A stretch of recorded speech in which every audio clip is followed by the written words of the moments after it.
Hello and welcome to my channel Ace Your MRCP. I am Dr. Aparajita Roy and I work as a registrar in King's Hospital, London. Many of you have asked me to share my experiences of NHS with you. So in today's video, I am going to talk about a typical day in the wards of NHS as a junior or a middle grade doctor. So let's get started.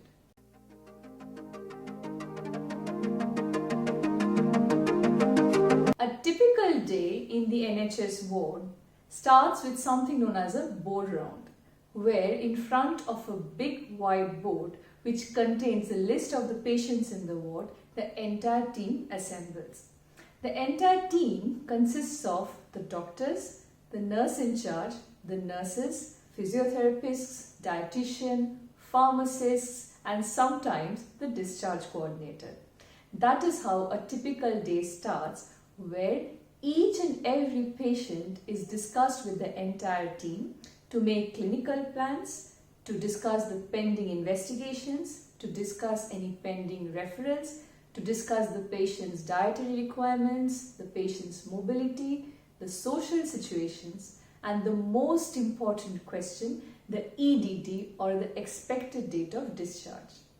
The NHS is in a perpetual state of shortage of beds, and the most important question that is asked in these board rounds is, can the patient go home tomorrow? If yes, then why not today?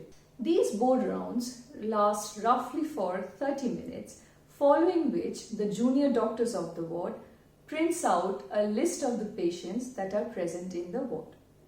Typically, each ward would have 30 to 40 patients, but sometimes doctors in the ward team are also responsible for outlier patients.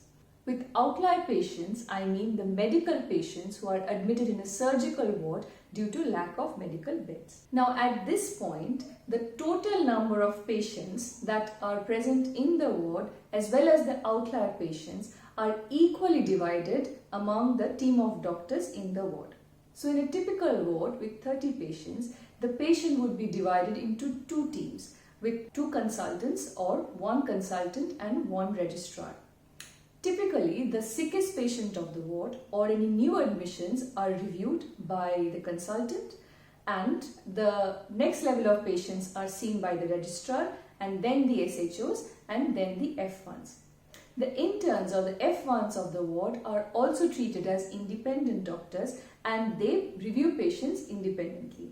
But at every step, they are supported and guided by the senior doctors of the team. Now, during the ward rounds, typically the patient's clinical notes, the relevant investigations, and the previous day's plans are reviewed. Then the patient is reviewed on that day and any new issues are identified and relevant clinical plans are made. On a good day, the ward rounds should finish just before lunch break, but in the NHS that rarely happens. At this point, the whole team usually takes a quick coffee break or may break for lunch. Also, at this point, the entire team sometimes assemble in front of the whiteboard to identify the sick patients, to identify patients who can go home the same day, or to update the board with any new plan or any new investigations. Now, in the second half of the day, the team splits. Usually the consultants or the middle grade doctors may have afternoon clinics that they need to attend to. In some trusts, the consultants or middle grade doctors also run the in-reach or referral services for their relevant specialty like cardiology or nephrology, where they take referrals from other departments. Usually the junior doctors stay back in the ward to get on with the day's jobs. A typical job list of a junior doctor will include requesting new investigations, chasing the results for pending investigations, updating the family members with the condition of the patients, DNAR discussions, any new referrals, making electronic discharge notifications, reviewing the drug charts and discussing them with the pharmacists, reviewing antibiotic decisions and discussing them with the on-call microbiologists. Usually, the blood investigations are done in the morning by the phlebotomists or the nurses during the day, Also, procedures like RT insertion, Foley's catheterization, etc. are done by the nurses, but if the nurses are busy or if any procedure appear to be particularly challenging, the junior doctors also pitch in to help the nurses. Invariably, some of the sick patients of the ward might deteriorate. It is then up to the senior most doctor, usually the registrar or the middle grade doctor, to review them. If required, request further investigations or critical care review, or if relevant, revisit DNAR decisions. A vacant medical bed in an NHS ward is hot property and it gets filled as soon as the patient gets discharged or shifted to critical care or shifted to a different ward. The bed is quickly cleaned and made available to a new patient at a lightning speed, and the cycle of patient review starts again.